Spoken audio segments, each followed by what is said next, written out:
Dakle, u prethodnom videu smo pravili ove patike, pogledajte video ako još niste, a sada ćemo u skladu sa njima praviti čarape koje mi idu uz te patike. Mislim, malo ćemo to da dodamo ove bisere, vidjet ćete.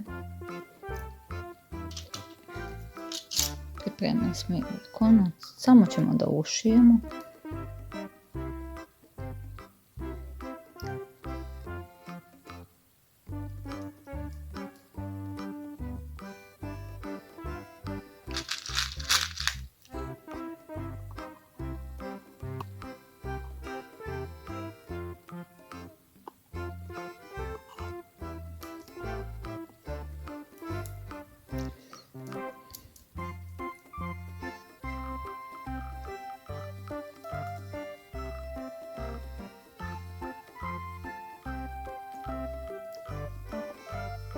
Znači, ne postoje granice za ovakve stvari.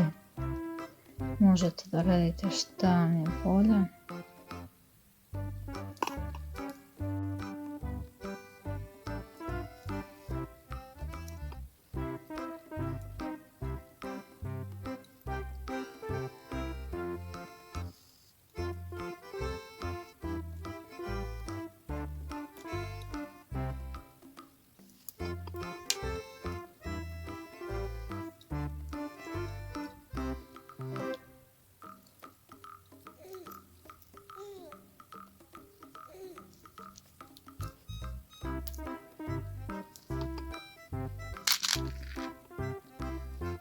I tako sve do kraja.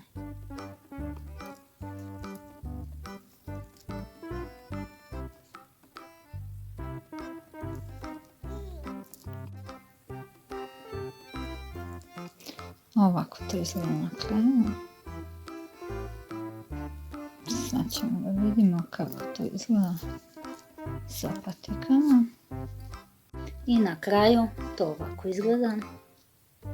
Pišite u komentarima da li vam se dopadaju i patike i čarapice i da li biste vi nosili nešto ovako.